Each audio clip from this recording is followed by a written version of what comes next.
That shadowy tale regarding the nation's biggest estate, Biltmore. Yuletide, 1895. Ice. Past those entrances within the Blue Ridge Peaks rests a structure which hardly seems like a home. One castle stretched over 4 acres beneath a single crown. 35 sleeping suites, 65 hearths. Lovely.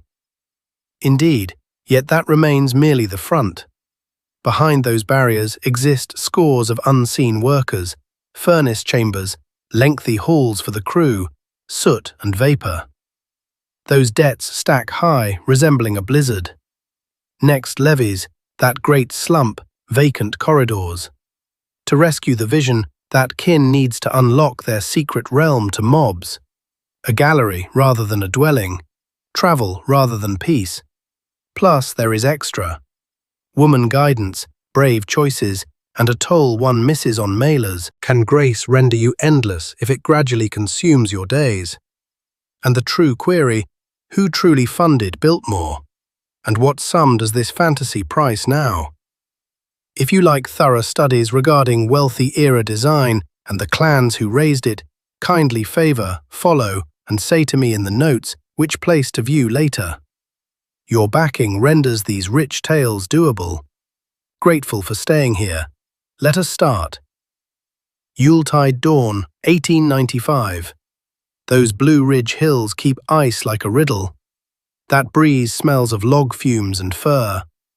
Past Asheville, North Carolina, by woods which stretch for leagues, a closed path ascends, metal doors, a bend higher, and then a dwelling which denies the term home. Biltmore.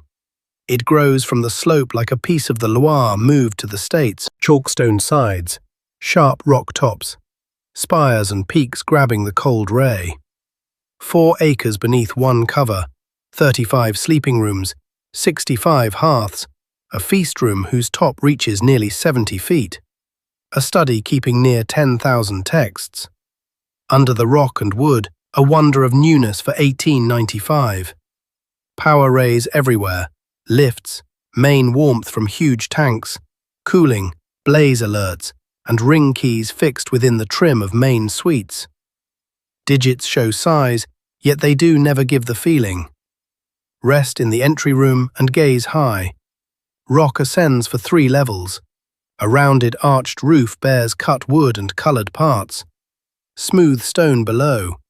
Dyed panes sifting cold sun. The design is set to stun, to state that you have walked inside something truly unique. Move by the grand suites, the study, the cold park with its clear top and spray.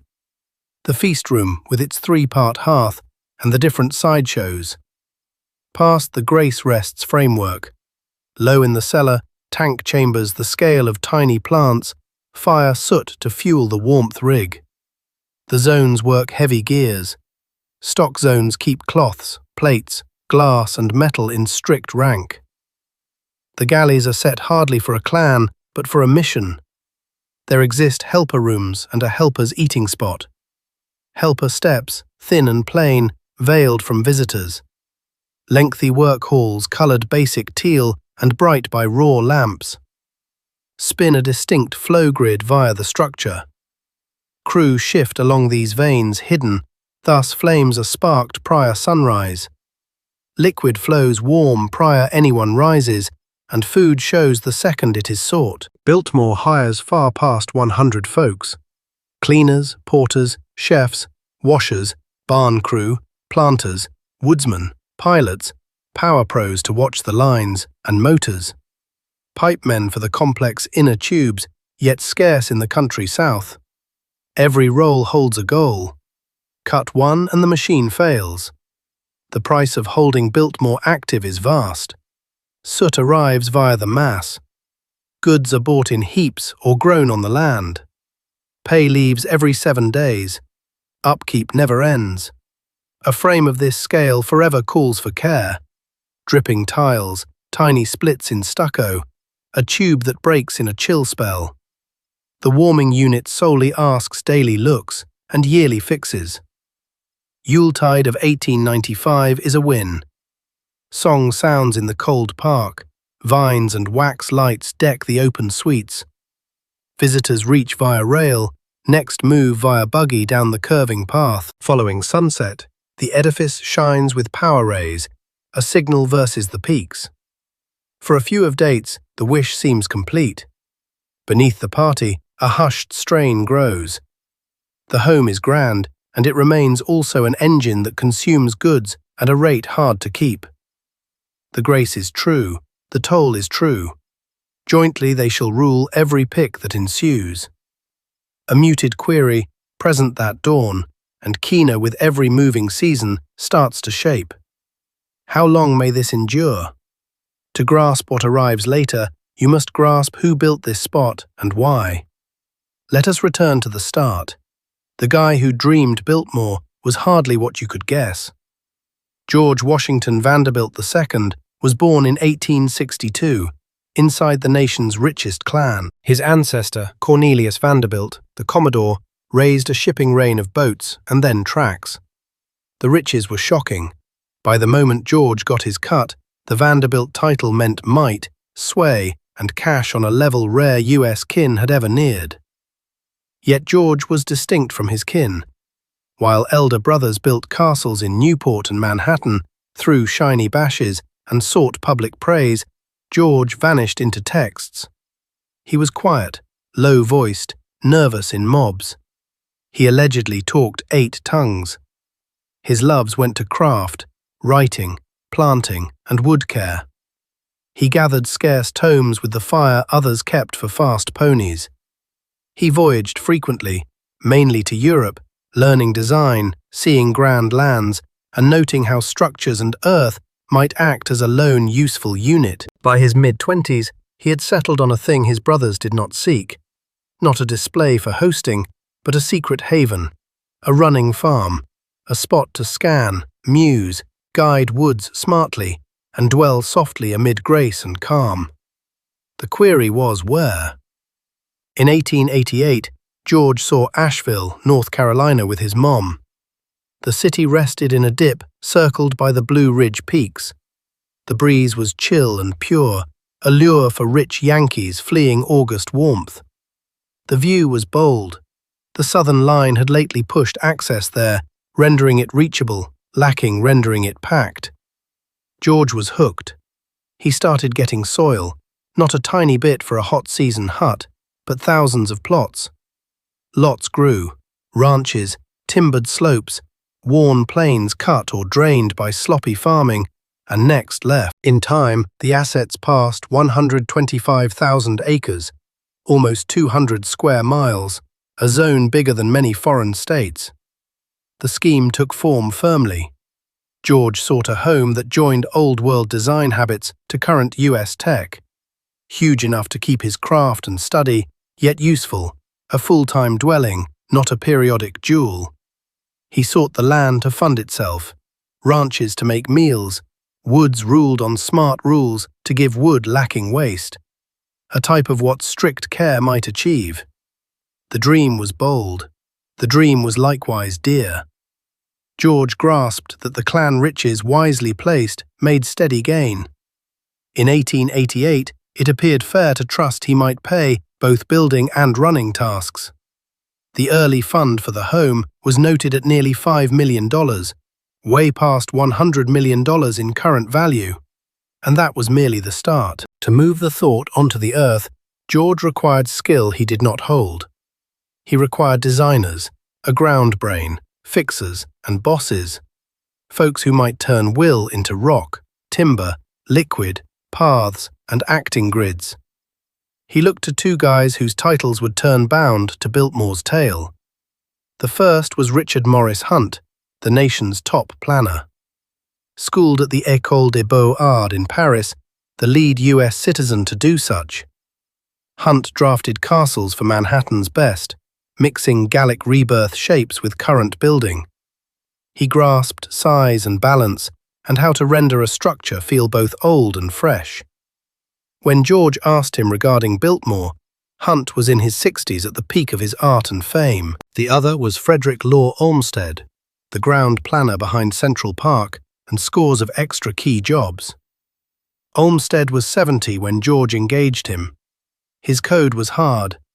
Ground is not trim, it is an active web. Flora, hydration, terrain, dirt, and vistas must function jointly. The aim is never to defeat wildness, but to show its promise via wise, steady interference. Jointly, George, Hunt, and Olmsted made the main squad. The vision held a dreamer. Now it held planners. The ensuing move was to construct. This should require assets, supply chains, and mortal work on a level North Carolina had never seen. Erecting Biltmore was hardly a case of engaging builders and pausing. The size of George's dream required strategy that edged on the martial. Richard Morris Hunt landed in Asheville and promptly understood the hurdle. The spot, a flat top over the French Broad Stream, circled by peaks, was theatrical but distant. Local vendors could not ship the needed grade or volume. There were zero studios for complex alloy tasks, cut rock, or decorative stucco. Even hauling was insufficient to shift goods from far origins to the crest. Hunt's reply was orderly.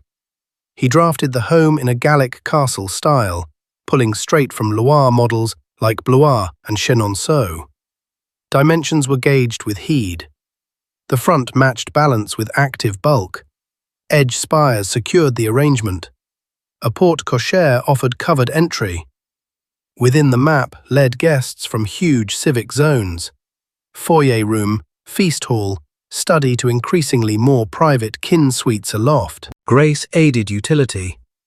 Any decor supported a bearing edge, bordered a view, or cleared movement. Hunt also grasped grace meant zero if the structure could not be raised right. His sketches set out substances with exactness. Indiana sandstone for outer sides, lasting, climate tough, and reactive to cutting. Wood for inner fitting and decks. Stone for hearths and trims, metal for the crown. Pricey yet long-lasting, picked to last for lineages. Each bit was tagged, each size checked. At this size, a floor was not a spot, but a debt. Frederick Law Olmsted faced a distinct war zone. His initial scan left him shocked. Eras of chopping and sloppy planting had bared the slim hill dirt. Slopes were hurt by decay. Brooks flowed muddy. Local woods, once thick with nut, elm and tulip poplar, had been hewn down or wiped for yields that fast drained the earth. The terrain was naturally hurt and optically weary. Olmsted's tactic was healing. He denied to circle a castle with decorative trim and term it a vista. He aimed to cure the soil. His chart asked for huge level replanting, scores of thousands of plants set intentionally with local types ranked first. Decay checks should arrive via leveling shape seeding and soil blankets. The entry path, finally nearly 3 miles length, should coil softly via healing woods, showing scenes in timed order and raising hope. Close to the home for that manor's rigid parks would offer form and hue.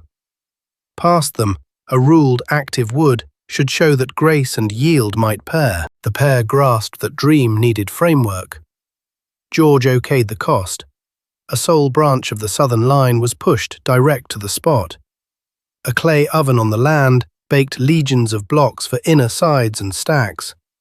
A carpentry shop spun wood into decking, sheets and mould. A rock lot prepped sandstone cubes.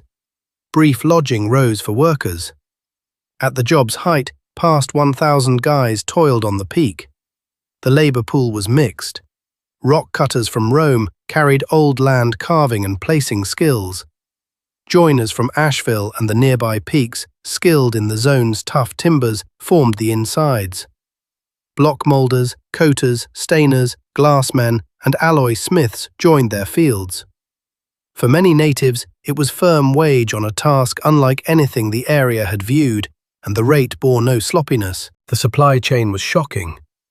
Sandstone cubes, scaling scores of pounds, journeyed from Indiana via train. Next, shifted via cart from the line to the flat top. Elm posts, Few past 40 feet huge had to be dragged up hill paths. Bronze plates for the top came in finely made packs. Each spike, sheet of glazing, and glow unit was bought, moved, listed, and placed to Hunt's strict rules. Hunt and Olmsted toiled tight whilst running on varied times. Hunt's abode should need nearly 5 seasons to lift. Olmsted's wood should take ages to ripen. Both guys knew they were forming something made to outlive them. A query neither spoke openly, yet both grasped stayed. Might even Vanderbilt riches feed drive at this level forever? Building started in 1890. The home should unlock for Yule of 1895. What occurred over those 5 seasons was equal shares craft and grit. The job started with dirt and rock. Before Hunt's manor could grow, the land had to be made set. The picked flat top stood tall over the stream basin, yet its face was uneven. Teams dug bases low into the hill dirt. The cellar floor should hold the land's vitals: heaters, soot boxes, keep zones. Thus the digging was vast. Heaps of soil shifted via palm, via beast-pulled dray, via fluid. Next reached the rock. Sandstone hit the line via train from the Indiana mines, any cube marked and labelled to Hunt's plans. These were not even squares. Many came pre-cut, curved borders, fancy props, flowers. Rock layers placed any bit carefully, layer by layer, heeding the maps. Paste was blended on spot. In fine climate, the sides rose a few rows a week. Storm and hill chill delayed the rise. Exactness was the law. Hunt asked snug seams and real edges. The Roman layers toiled with methods sharp over lineages. Slicing to bear weight, setting wedges so a bend shut itself, shaping sides that should age with style. Haste was never the aim, the order was ages. As the outer grew, extra teams laced the inside with grids. Biltmore should hold power, yet a treat in 1890. Cables had to be dragged prior stucco. Norms were fresh and patchy, thus experts planned a custom grid with a dynamo in a distinct structure to trim burn chance. Main suites got power glow.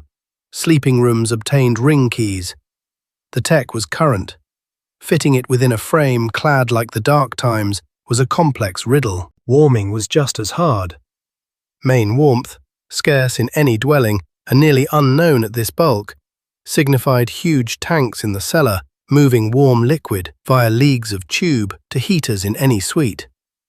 Padding, force rule, and steady watching were vital.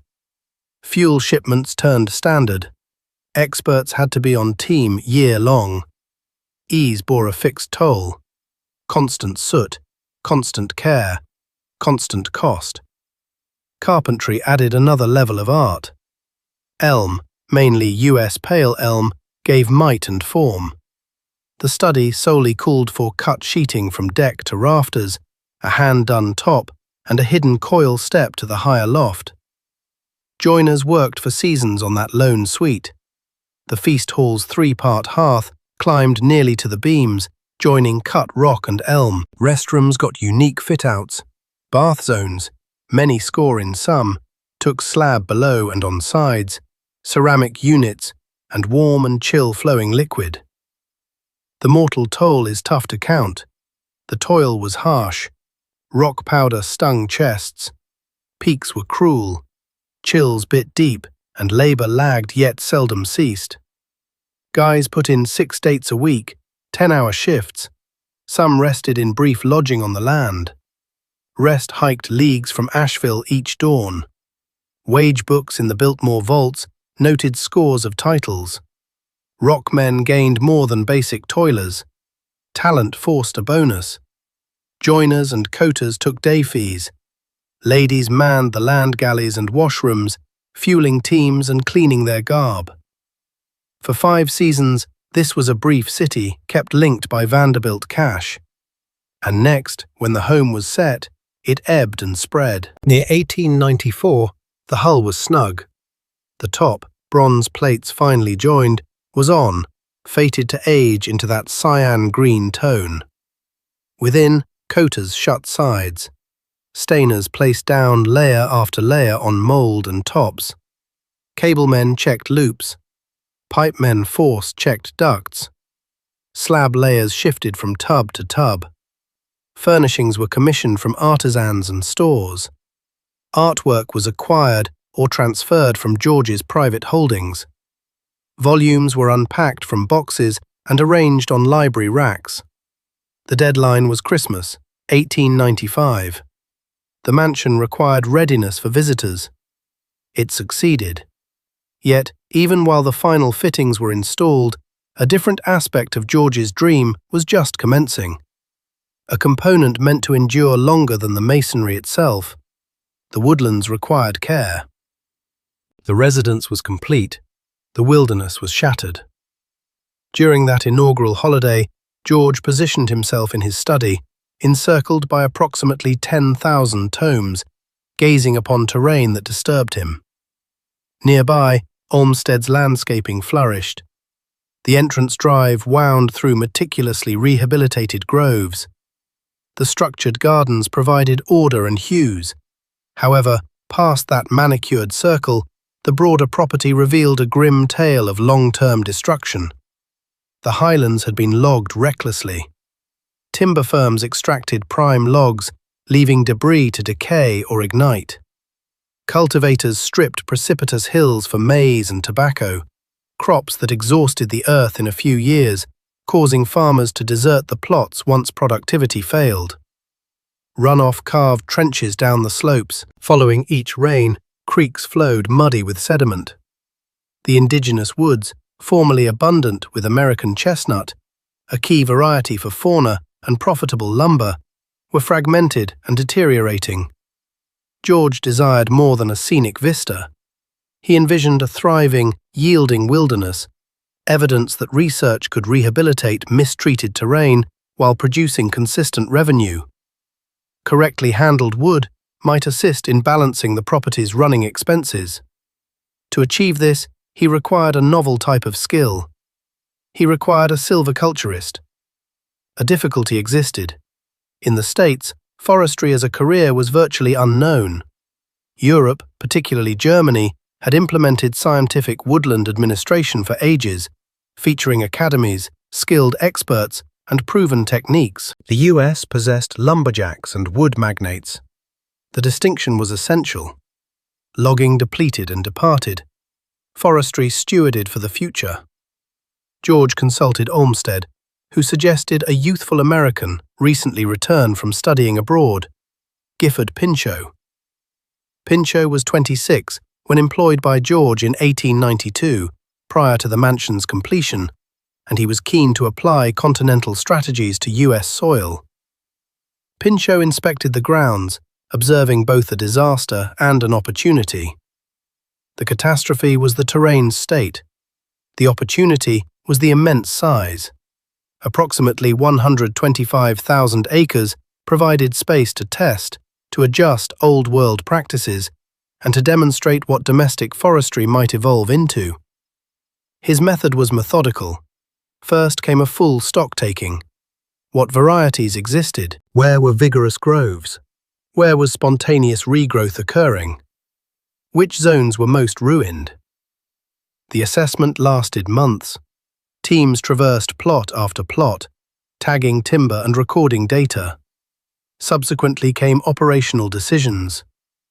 Pinchot implemented selective felling. Rather than clearing whole slopes, workers would gather ripe wood prepared for milling, allowing juvenile vegetation to ascend toward the sky. This maintained leaf canopy, lessened soil loss, and safeguarded later harvests. He established fire lines to prevent blazes from spreading uncontrollably. In the poorest sectors, he initiated replanting, sowing thousands of sprouts, white pine, yellow poplar, and oak, selected for regional suitability and market worth. This was functional labor, not ornamentation. Pinchot employed area residents to sow, prune, and perform prescribed fires that removed underbrush and decreased combustion danger. He carved paths and tracks to to access distant sections. He experimented with methods and maintained logs. The Biltmore Forest transformed into a biological workshop. Pinchot did not remain indefinitely. By 1895, he took a government position, ultimately rising to be the initial head of the U.S. Forest Service. Biltmore had served as a test site. Habits perfected there would influence federal guidelines for eras. George substituted him with Carl Schenck, a German-educated woodsman possessing both academic strictness and practical background. Schenck sustained the initiative and advanced it. In 1898, he established the Biltmore Forest School. As America's premier forestry academy, pupils resided on the property and learned through action. Tagging wood for collection, computing lumber mass, designing routes, managing intentional fires, analyzing dirt, and identifying arboreal sicknesses. The institution operated for 15 years. It educated hundreds of rangers who transported scientific stewardship throughout the nation. Some entered public bureaus, others private woodlots. A basic concept started to diffuse. Woodlands could be fruitful and renewable, and intentional maintenance surpassed depletion in the long run. Debatably, this remained George's most significant legacy. The mansion stunned guests. The woods revolutionized a trade, yet both residents and timberland required perpetual financing. That capital, reliable currently, still depended on George's capacity to fund it. The invoices continued arriving. The 1895 holiday season came with frost and excitement. The dwelling was prepared. Flames shined in the fireplaces. Bulbs illuminated the chambers. The conservatory, beneath its crystal ceiling and middle spout, displayed festive plants. The dining board was set for company. Melodies drifted down the hallways. For George, this was the instant the dream became concrete. Visitors travelled by rail to Asheville, then in buggies up the twisting drive. The impact was calculated. Peeks through foliage, then the entire front unveiled simultaneously. They alighted under the porte cochere into an area designed to awe. The foyer rose 3 levels. Masonry, sculpted wood, coloured panes, gleaming surfaces. The magnitude declared they had accessed something phenomenal. George was a reserved entertainer. He did not imitate the Newport extravagance of his siblings. Biltmore's parties were tinier and more thoughtful. Attendees investigated the bookroom with its concealed steps and scarce editions. The conservatory with exotic flora flourishing behind panes in midwinter. The dining room, where the roof towered nearly 70 feet. The cellar bowling lanes and covered swimming bath. What amazed as much as the design was the engineering. Toggles that summoned illumination immediately. Lifts sliding among levels. Scalding water in each tub. Piped warmth regulating the climate of a structure resembling a minor gallery. Underneath the festivities, functional truth remained present. The estate required ceaseless care. Over 100 employees kept Biltmore functioning. Housekeepers dusted, swapped bedding, and protected the sheen of every area. Footmen served meals, stoked fires, and answered call buttons. Cooks fed family and staff. Laundresses wrestled mountains of sheets and clothing. Engineers tended boilers and electrical gear. Groundsmen held the gardens and approach road in order. Stable hands managed horses and carriages. Foresters looked to the woodland. Each worker drew wages. Each department ate supplies. Coal arrived by the carload to feed the boilers. Provisions were bought in bulk or grown and processed on the estate's farms and dairies.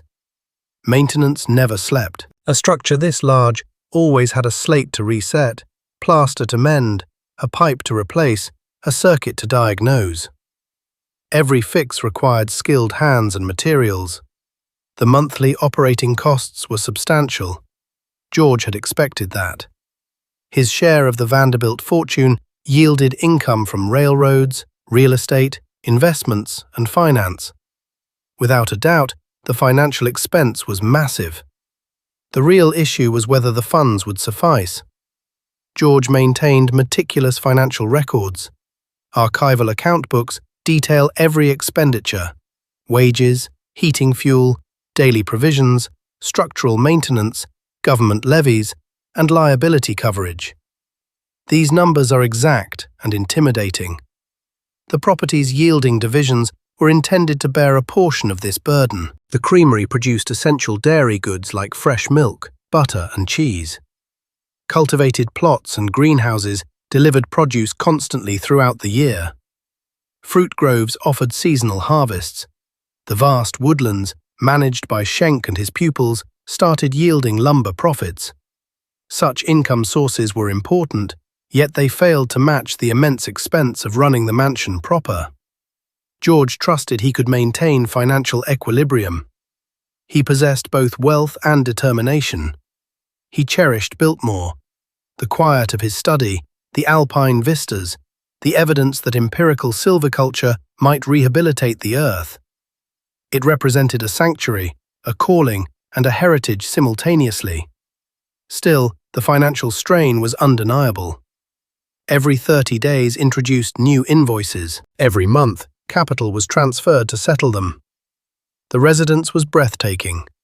However, the dwelling also functioned as an engine consuming cash at a pace that even the Vanderbilt fortune could not endure indefinitely. George's solution was strict control. He shunned ostentation. He restricted invitee numbers. He funded agricultural output, enlarging farms, improving woodland management, and seeking economical methods wherever possible. The objective was straightforward. Eventually, the property would sustain a larger fraction of its expenses.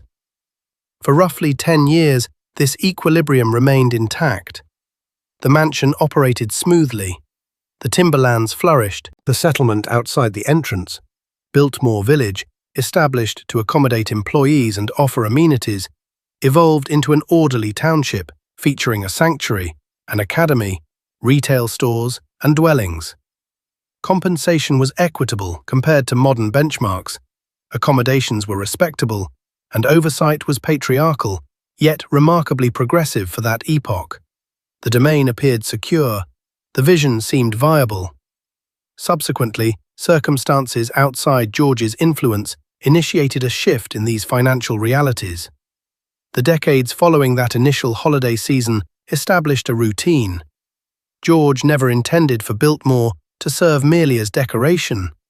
From its inception, his ambition incorporated utility. The domain would certainly remain picturesque, yes, but it also had to be functional. Agriculture would deliver sustenance. Timberlands would generate lumber. The acreage needed to finance its own existence, or at minimum, carry a significant portion of its maintenance. The agricultural operations broadened continuously. The creamery expanded into one of the most prominent in North Carolina. Jersey cattle pastured alongside the French Broad River banks. Dairy was treated locally. A portion served the household and employees, while the remainder was retailed in Asheville. Butter and cheese contributed reliable income. Standards remained exceptional because George demanded contemporary hygiene and appropriate livestock handling, methods still rare across much of the agrarian South. Cultivated vegetable beds and conservatories supplied the culinary staff continuously. Tomatoes, lettuces, cucumbers, beans, and tubers were preserved for the colder months. Orchards yielded apples, peaches, and pears. Swine and poultry provided meat and eggs. The goal was functional autonomy, minimizing reliance on external vendors and fluctuating costs. Within the forests, Schenck maintained the silviculture initiative's momentum. Targeted harvesting offered a steady flow of wood to regional factories. It was not extraordinary, but it was dependable. More crucially, the wilderness was healing itself. Soil degradation decreased as underbrush recovered. Fauna slowly returned. Replanted zones from the late 19th century ripened into healthy juvenile groves. Biltmore Village, the community George constructed near the gate, transformed into a miniature paradigm of organized urbanization. Richard Sharp Smith, Hunt's overseeing designer, utilized an English cottage aesthetic, featuring brick, stucco, slate rooftops, and humane dimensions. It contained a church, an educational facility, a clinic, commercial shops, and houses for laborers alongside their kin. George's employment strategy was paternalistic yet relatively advanced for the era. Paychecks were distributed dependably, and residences were maintained in excellent condition. The academy instructed the workers' children without demanding tuition. Health services were accessible. George held that respected personnel proved more efficient and dedicated. It represented sensible commerce just as much as philanthropy.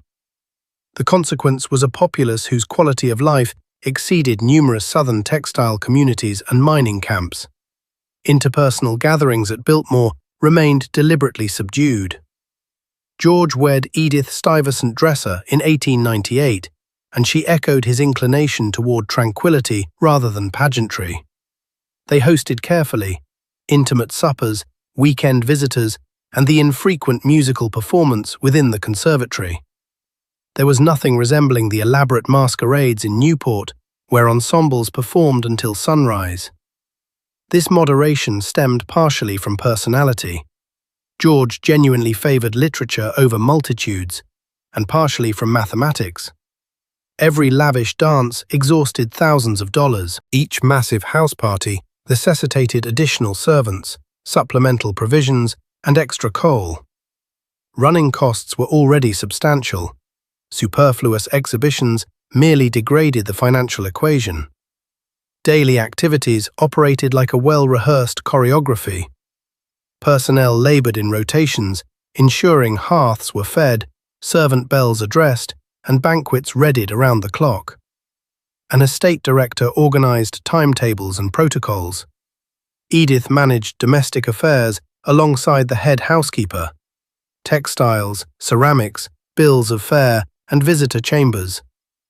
Detail by detail, the domain operated akin to an independent municipality. Cargo arrived via locomotive on the dedicated railway siding. The forge mended implements and equestrian gear. The woodworking facility constructed furnishings and managed joinery fixes. The garage sheltered automobiles. George was an early enthusiast, recognizing that motorized vehicles would eventually surpass horse-drawn carriages. For a period, the system succeeded. Portfolio earnings handled the outstanding shortfall. Farms and forests contributed. The estate engaged hundreds of workers, sustaining households throughout the region. Biltmore evolved into Asheville's premier employer and a source of municipal glory. Still, this balance was fragile. Currency needed to circulate in an unbroken stream. Any disruption to George's investment yields, a market drop or a recession, would bite immediately. There existed minimal safe room to trim expenses without shuttering segments of the mansion or dismissing personnel, actions that would sabotage the property's core purpose. George supervised prudently, monitoring expenditures, pursuing optimizations, and rejecting waste. He hoped the property's yielding capacity would persistently expand as overhead stabilized. He failed to anticipate two approaching shocks, one fiscal, one private, that would alter Biltmore's trajectory. The initial blow originated in Washington. By 1910, Biltmore had achieved a sort of equilibrium. The mansion had operated for 15 years. Procedures were established. Employees understood their duties. Agriculture was fruitful. Woodlands guided by scientific stewardship yielded consistent timber income while noticeably rebounding from decades of abuse. George and Edith welcomed a daughter, Cornelia, born in 1900. The family lived peacefully, spending winters at Biltmore while summering abroad or residing at alternative properties. The estate appeared stable. The dream felt secure. Then Washington altered the rules. In 1913, Congress ratified the 16th Amendment, establishing a federal income tax. Up to that point, wealthy citizens contributed minimal direct taxation to the national government. Regional property taxes existed. However, earnings largely remained untaxed, the very foundation upon which the Vanderbilt fortune had accumulated and grown. The income tax changed the math. A significant share of George's annual revenue, the capital that carried Biltmore's operating costs, now diverted to the federal government. Rates started modestly but escalated rapidly for top earners. Annually, George transferred massive sums to Washington, dollars that had previously covered coal, salaries, and repairs. The effect was immediate. The precarious balance of revenue versus expenditure tipped. Operating costs did not decrease. The house still demanded fuel, labor, maintenance, and supplies. But the cash available to satisfy those demands shrank. George reviewed the ledgers with escalating worry. Cuts would be necessary, but where to trim? Every department felt vital. Terminating staff would cripple operations. Closing off rooms would undercut the estate's purpose. Scaling back farms or forests would reduce the exact revenue that provided relief. George commenced making adjustments. Travel was shortened.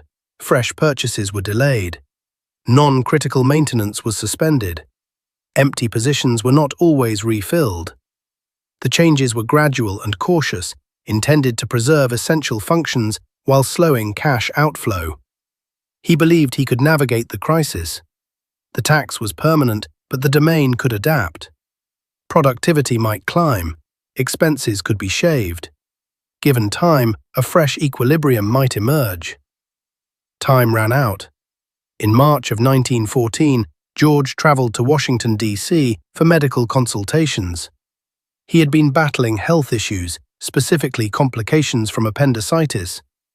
By most accounts, his condition deteriorated abruptly. Surgeons performed an emergency operation. George Washington Vanderbilt II died in Washington on March 6, 1914. He was 51 years old. The news reached Biltmore via telegram. The staff, village, and region felt the devastation. George had remained a reserved presence, yet his vision shaped everything: the house, the forestry program, jobs, and civic support. His passing opened a void. For Edith, the loss was intimate and operational. She had lost her husband and inherited a strained enterprise. George's will bequeathed Biltmore to Edith for her lifetime, subsequently passing to their daughter, Cornelia. The inheritance encompassed all assets: the house, land, farms, forests, and all obligations. Edith sat at George's desk in the library and studied the numbers. The picture was sobering. Monthly operating costs were massive and largely fixed. Farm and timber revenues assisted but did not bridge the gap. The discrepancy had always come from George's investment income. That capital still existed. His estate was substantial. But federal income taxes and the costs associated with settling the legacy reduced what was available. The arithmetic was blunt. Managed as it was, Biltmore cost more to run than it generated. Without significant change, the estate would draw down capital until, perhaps within a decade, funds would be exhausted. Edith faced a choice. She could attempt to preserve the estate exactly as George envisioned, likely ending in bankruptcy and forced sale. Or she could make hard decisions now, while options remained, to ensure that something endured. She was 43 years old, a widow with a teenage daughter and an estate that employed hundreds. The responsibility was colossal, but Edith was pragmatic, intelligent, and tougher than many realized. She began to plan. Edith understood what many wealthy widows of her era did not. Sentiment could not pay bills. She loved Biltmore.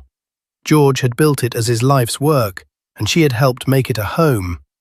But love would not keep the boilers firing or the staff paid. The estate was bleeding cash. Without decisive action, everything George created would vanish within a few years. The first step was assessment. Edith hired accountants and lawyers to examine the books end to end. Their findings confirmed her fears. Annual operating costs hovered around $250,000, roughly $7 million in today's currency.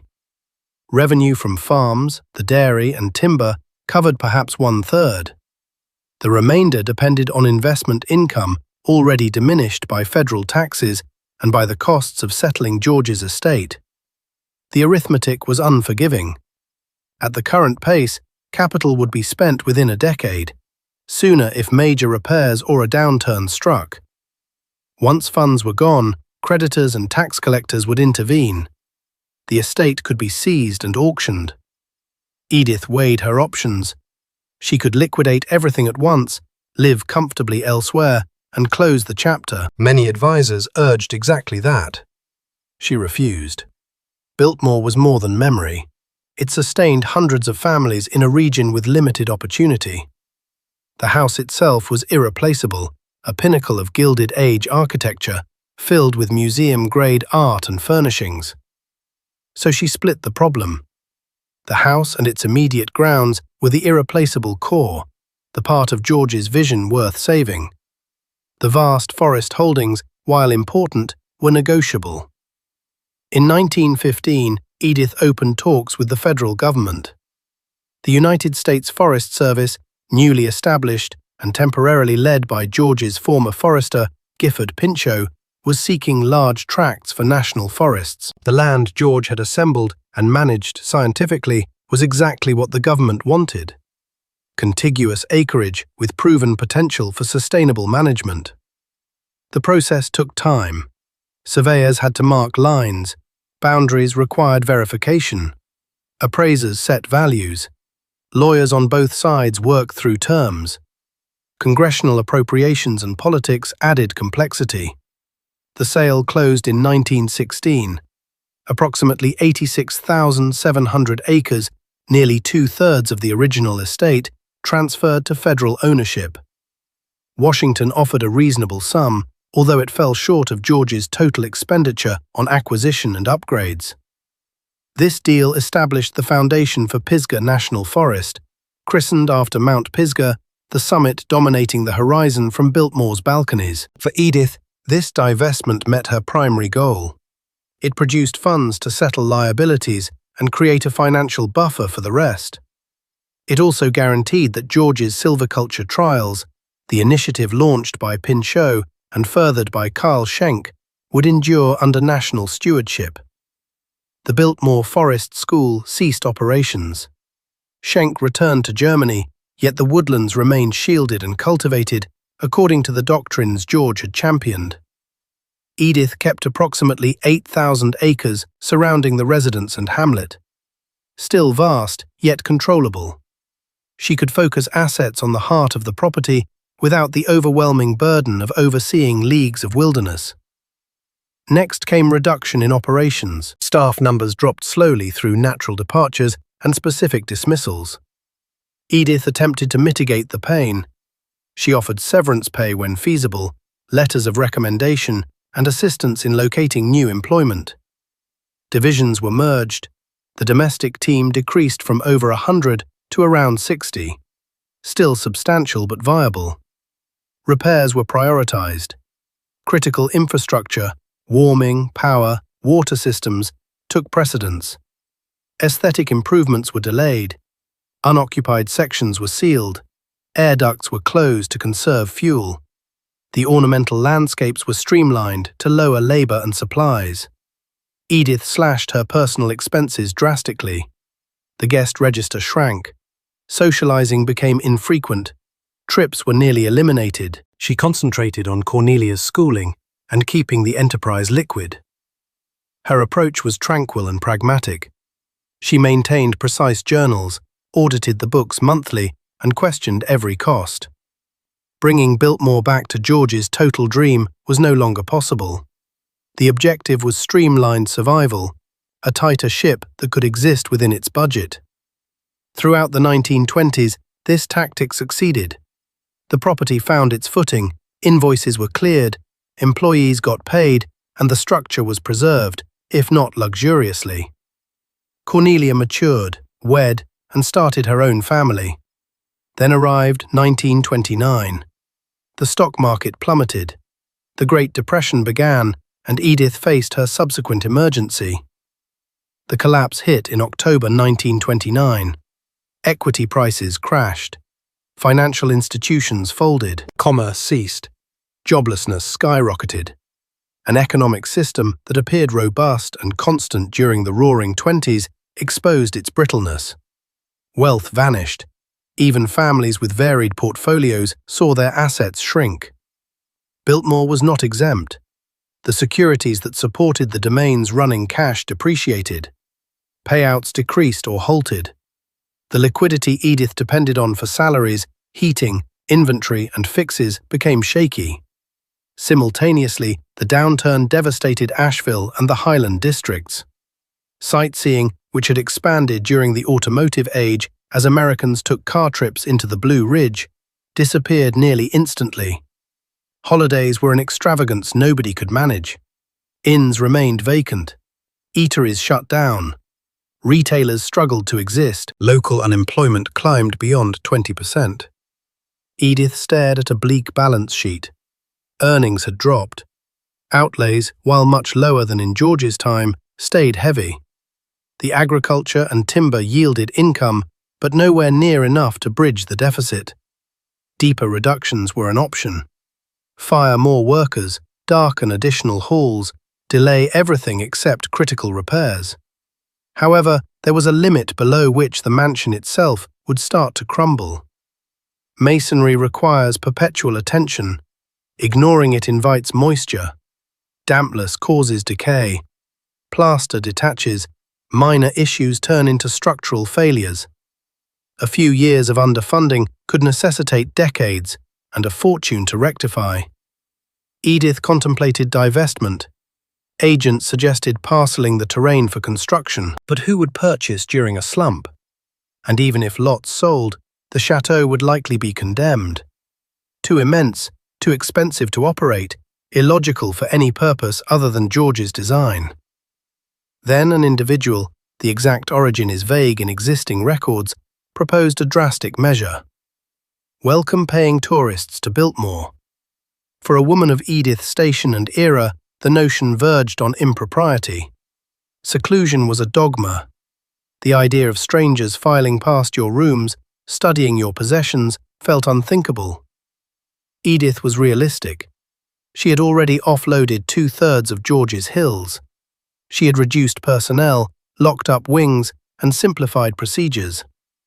Unlocking the gates to travelers was the subsequent rational adjustment, and it provided more than just relief for the estate. Asheville required employment. If Biltmore attracted sightseers, those voyagers would stay in area hostels, dine in town bistros, and purchase goods on local avenues. The domain itself would recruit escorts, cashiers, and landscape teams. In a time of widespread inactivity, this could return citizens to the workforce. She determined Biltmore would welcome the populace in March 1930. Arrangements were significant yet thrifty. Chambers were staged for observation. Cordons and rails directed traffic and shielded antiques. Itineraries were charted. Employees were drilled on crowd management and inquiries. Passes were lithographed. Announcements appeared in area gazettes. The fee was fixed at $1 per head. Expensive enough to count, cheap enough to entice guests during lean times. The visit would encompass the primary social areas, the foyer, the banquet hall, the library, the conservatory, and chosen sleeping quarters. Private family suites would stay off limits. Patrons would arrive at the main entrance, pursue a designated route, and depart via the side. The loop was timed for roughly 2 hours. The debut brought genuine suspense. Would anybody show up? Would people in a depression part with $1 to see a house? Would Americans find the experience inspiring or voyeuristic? The turnout surpassed predictions. People traveled from Asheville and neighboring villages. Some came walking, others by automobile, a handful by wagon. They handed over their $1 and walked into the residence George had erected and Edith had fought to keep. They entered the hall and looked up at stone rising 3 levels. They stood in the banquet room beneath the triple fireplace and the ceiling that soared roughly 70 feet. They lingered in the library among thousands of books. They studied paintings, tapestries, furniture, and carved details. Some arrived out of inquisitiveness, some because they had labored on the grounds or knew those who had. Some came for hope, to be reminded amid collapse that beauty and craft could still exist. The revenue was modest but meaningful. More important, the model worked. Biltmore had found a new purpose. Not a private home, a museum. The 1930s passed slowly at Biltmore. Tourism brought revenue, not abundance. Visitor numbers rose and fell with the economy. In the worst Depression years, attendance was thin.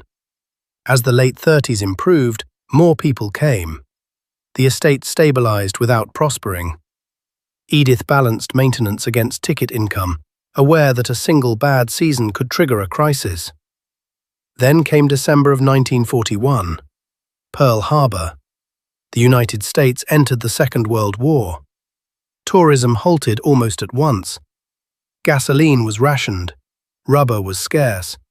Civilian automobile travel became difficult, then nearly impossible for leisure. Young men left for service. Families focused on getting by, not going away. The visitors who had carried Biltmore through the Depression vanished. Edith faced another financial cliff.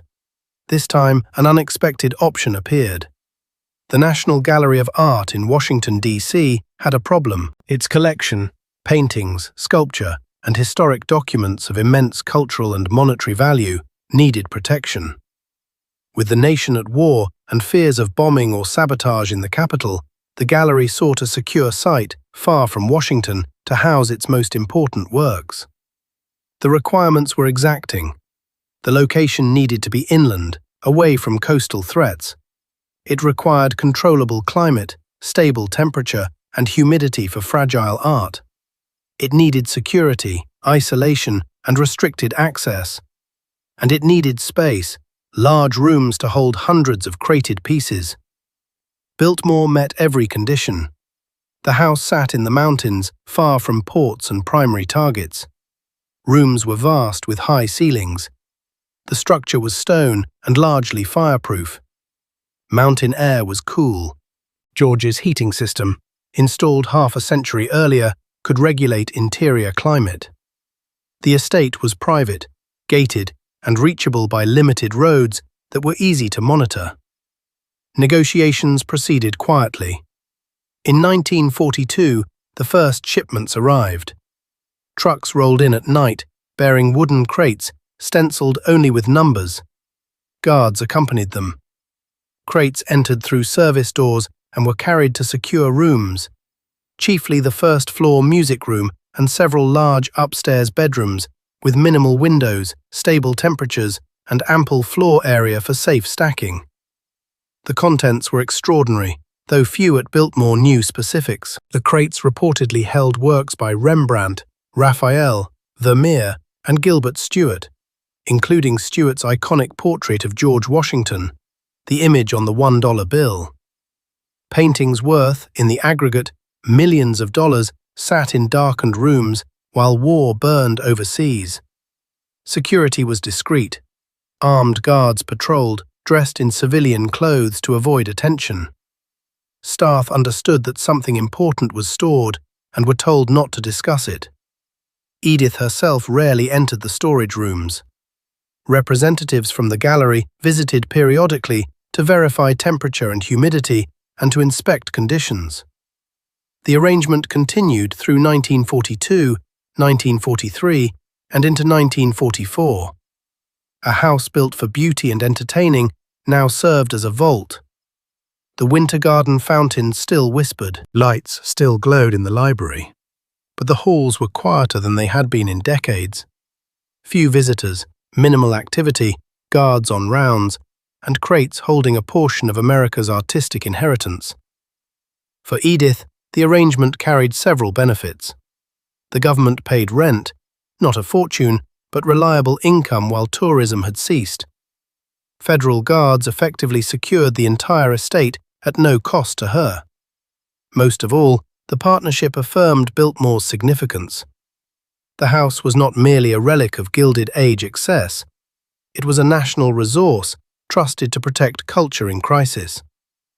The war in Europe ended in May 1945. The war in the Pacific ended in August. As peace returned, the National Gallery began retrieval. Crates were loaded, trucks departed for Washington, and the rooms at Biltmore were emptied, cleaned, and restored to their former uses. The art survived the war unscathed. Biltmore proved its worth not only as home or attraction, but as guardian of beauty in darkness. The house had found another purpose: protector. And in that role, Edith recognized something essential. Biltmore could serve. If it could serve, it had value beyond George's original vision. If it had value, it deserved to endure. The question became how to secure that endurance permanently. The post-war years brought new pressures and new thinking. Edith guided Biltmore through the 1940s and 1950s, building tourism as automobile travel resumed and the middle class grew. But she was aging. Born in 1873, she was in her 70s by the early 1950s.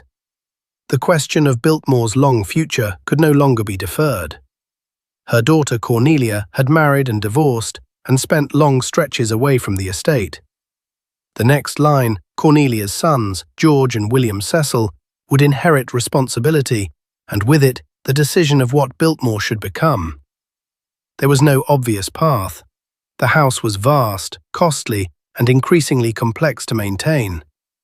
Tourism, the model Edith had pioneered, generated revenue, but not the kind needed for large-scale capital work.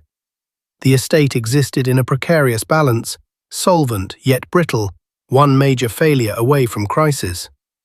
In 1963, Biltmore was designated a National Historic Landmark, a formal recognition of its architectural and historical weight. Prestige came with obligation. This place could not be allowed to slide into genteel ruin. Its preservation mattered beyond the family. William Cecil, taking primary charge, understood that survival required professionalization. Biltmore could not function as a private home occasionally open to callers. It had to operate as a business, a cultural site with professional management, strategic planning, and stable, diversified income. Change arrived deliberately through the 1960s and 1970s. Tourism was expanded and refined. Visitor facilities improved. Marketing grew more sophisticated. The estate began hosting events, weddings, conferences, seasonal festivals, carefully selected to align with the site's character. The winery, launched in 1985, added both a revenue stream and a reason to visit. Farm production continued, now with goods sold directly to guests. Expansion demanded restraint. More visitors meant more wear. Everybody adds moisture, tracks grit, and touches surfaces.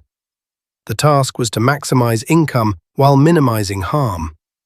Preservation became systematic and continuous. Sections of the copper roof, now more than a century old, required repair or replacement. Limestone needed cleaning and conservation, where pollution and weather softened carved detail. Interior oak needed refinishing. Plaster demanded steady patching. Electrical and plumbing systems, dating to the 1890s, had to be modernized discreetly, retaining historic character while meeting safety and reliability standards. The work was painstaking and expensive. Specialized craftspeople, stone carvers, plasterers, metalworkers, conservators had to be recruited or trained. Materials were matched to originals. Every project began with research, moved through planning, and ended under tight quality control. Preservation was not a campaign with an end date. It was a permanent responsibility. Modern technology was threaded in lightly. Climate control improved to protect furnishings and art while reducing energy use. Fire suppression was upgraded. Security added unobtrusive cameras and alarms. Solar panels on outbuildings, screened from view, helped lower operating costs without disturbing historic sightlines. The forestry legacy continued. Remaining woodlands were managed sustainably, balancing timber income with ecological health. Reforestation and habitat work persisted. The principles established by Gifford Pinchot and Carl Schenck proved durable a century on. By the early 21st century, Biltmore had become one of America's most visited historic houses, drawing over 1 million guests annually. The estate employed approximately 2,000 people, far more than George's original staff, and stood among the region's largest private employers. The economic impact across Asheville and western North Carolina was substantial. The transformation was complete. Biltmore began as one man's private refuge. Realized with Gilded Age capital, it survived through adaptation. Edith's hard choices, the family's willingness to share what had been private, and the clear-eyed recognition that preservation requires public access, professional operations, and diversified income. The house George built for quiet and study now serves millions. The forests he healed for science now invite hikers and naturalists. The estate that once strained a fortune now sustains livelihoods. The lesson is plain. Beauty by itself is not enough. Grand visions need resources. Resources without adaptation guarantee failure. Biltmore endured because its stewards were willing to change its purpose while protecting its essence. Who paid for Biltmore? Workers who built it? George who funded it? Edith who saved it? Visitors who sustain it? How much does the dream cost? More than money, it costs vision, sacrifice, adaptation, and the humility to let great things live by learning to serve. The house survived because it learned to serve. If you enjoy deep investigations into Gilded Age architecture and the families who built it, please like this video and subscribe to the channel. Your support makes these detailed stories possible. Tell me in the comments which historic house should we explore next. The Breakers in Newport, Hearst Castle in California, Lyndhurst on the Hudson, or perhaps something unexpected, a forgotten mansion with a story waiting to be told. These places aren't just buildings, they're chapters in America's story. Built by real people, paid for with real costs, and preserved through real struggle. Every mansion has its shadows, every dream has its price. Thank you for watching. I'll see you in the next investigation.